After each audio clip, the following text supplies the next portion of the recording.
Hey y'all, welcome back. My name's Smitty. Welcome back to my channel. Today we have got to get some keys for these three cars that we have here. The donor, I don't have any keys for Scarlet. When I bought it from the gentleman, he didn't have any keys for it. And so I don't know if you guys, I don't know if you haven't seen Scarlet. This is her. It's an 87 IROC. Originally a tune port automatic. It has no engine or transmission in it.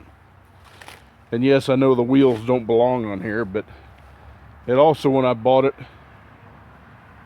it didn't have any wheels or tires on it, and I had to have some way to get it home. Don't mind the kids. They don't know any better. They're just going to walk in the camera. Anyway, so that's the only major dent that's got in it, and it's right there in the front. Not too worried about that. It'll come out.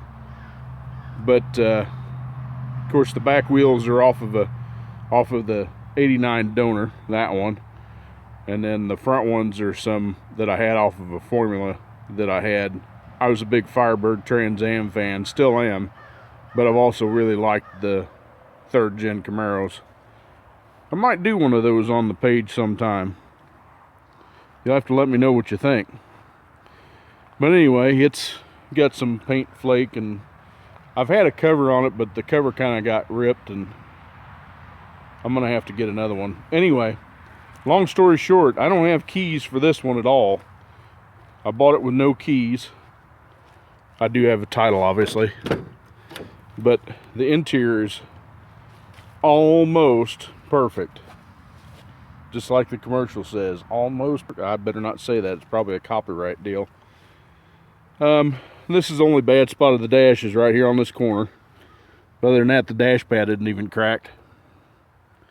But it's an automatic for now. It's in pretty good shape. Got the normal door panel falling apart. But like I said, I have no keys for this one, and I don't know how I'm going to get the ignition key yet. I may just have to take the column out of the donor. Anyway, on the donor, I've got an ignition key, but I don't have a door key for it. And the problem is, although I can get in the hatch on this one, and if it'll come open, now this must be the one that's locked. I don't have any keys for the T-top. Yeah, that's the one that's locked. So I can't get in the T-top. And those are the only keys I got, just ignition keys. One blank and one VATS key, because the VATS system does still work. So I can take the passenger T-top off. I'm assuming it doesn't have a, it's from a different car. And I can get the hatch open on this one because there's no trunk motor in it. I don't remember how I got that one out, but anyway, this one I've got just an ignition key for, but I don't have any door keys, and I need to get in the hatch. So as a last ditch effort, what we're going to do is we're going to take a door cylinder out of each one of them and see if I can't. I'll open up the cylinder and I'll show you how to do that. See if we can't get door keys. So let's get set up here and I'll get to it. Here's a quick little key tech for you. The old GM keys were lettered. I don't know if you can see that or not. There you go. See how that one's stamped E? If you had an E stamped ignition key, then the door key is usually an H blank. If it was a C ignition key, then it would usually be a D blank. So I don't know that these blanks were given me with the other 87, which was my buddy's. And that's the only reason why I recognize it is the tennis shoe. That's upside down, but you get the idea. There you go. These keys I know go to this car as far as the ignition, so it makes the ignition work. But we still don't have a door key. So that's what we're going to try to resolve. There is one thing that GM did on these years is they did a lot of Torx fasteners. Why they were doing that, no earthly clue. But this one's already broke the handle off, which is pretty common. But they're T30. Yeah, I can get that out one set. But anyway, there's two there here on the bottom.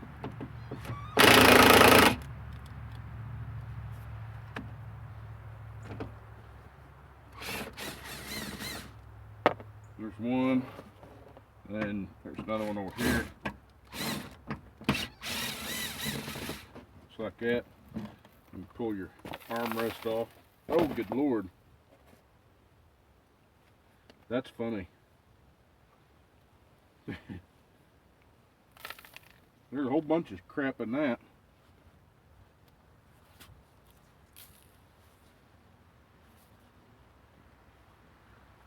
Set that off to the side.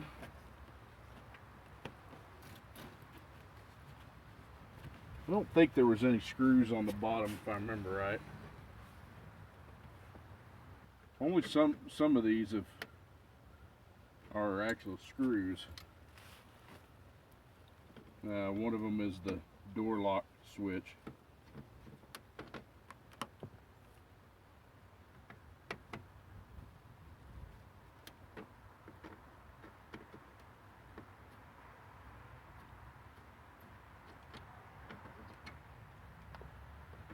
Don't get overly bunches, because two of them,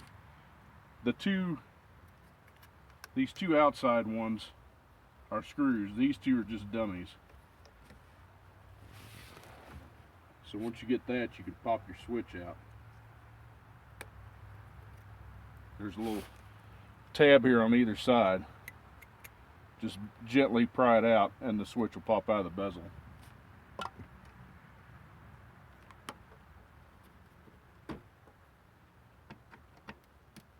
Same with the mirror switch.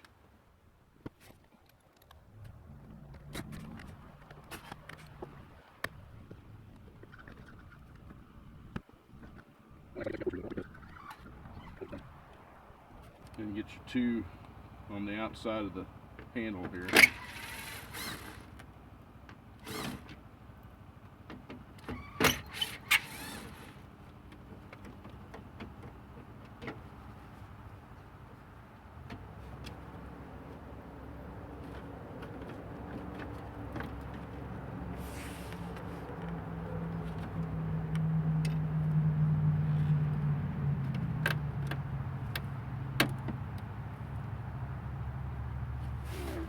We'll get the window switch popped out. Mirror switch. I said window switch. It's a mirror switch. There we go. And then that whole thing slides out.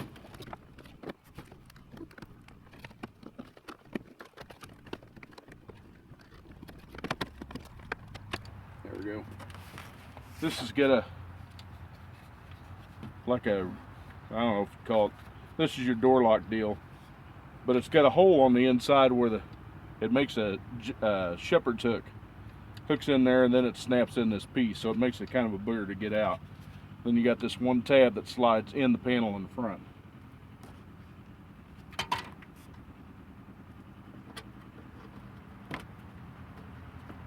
Alright.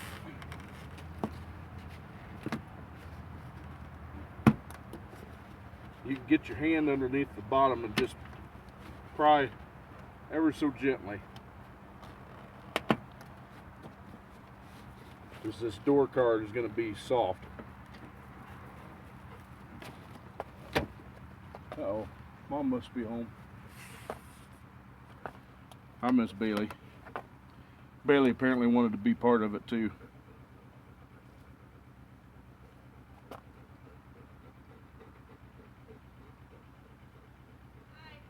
Hey.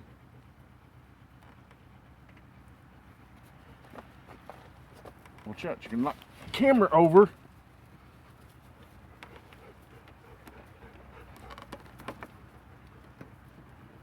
A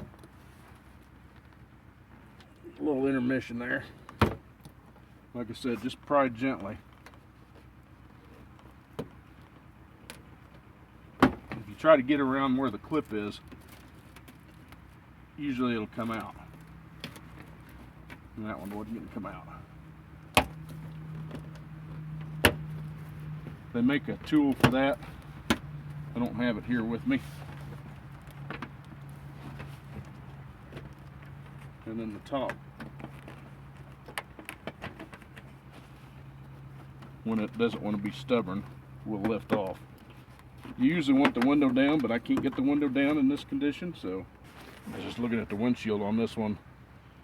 I think I'm going to have to get after this one a little sooner than I planned on. You know, sometimes the clips are a little bit more stout than the panel is, which seems to be the case. You know, I can see this is already broke. So, I'll just break it the rest of the way.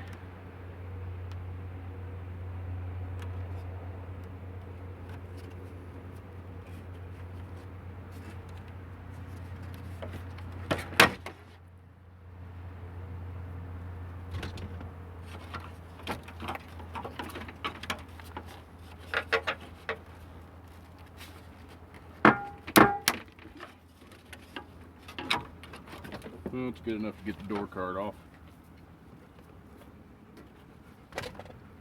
That thing's in pretty bad shape. Alright, I'm gonna apologize now. The neighbor decided he wanted to mow, so there's a lot of extra noise. Alright. Up there in the corner, you can see the, that's the rod. The rod and the clip. There's a clip right there, and that's your door lock rod. So you got to pull that clip off of there to be able to get the rod out. And then behind there, there's a little,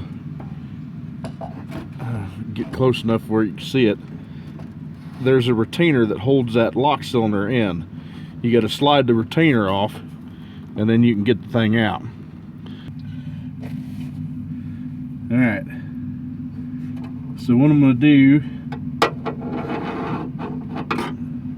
sometimes you can reach your hand up in there. If I can get my hand up in there, it'd be easier.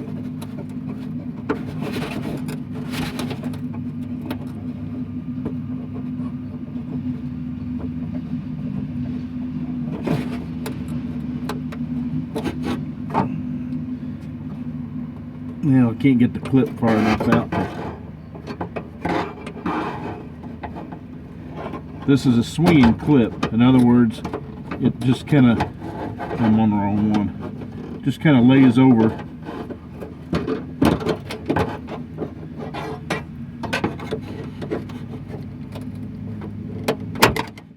And these will be brittle. You can get them at any part store.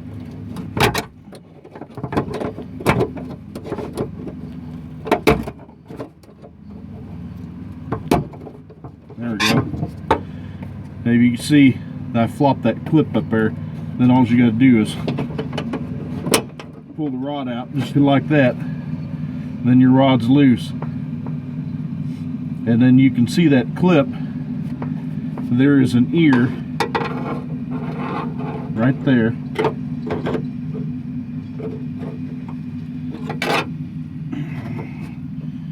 And you slide that clip back,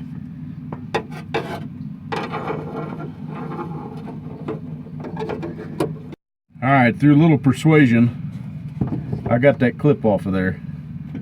Man, it didn't want to come off though. You can see it now. Get the camera to focus on it, but there's no clip there now. So all you got to do is push it out the other side. So now that the clip's off, all you got to do is push it out the other side.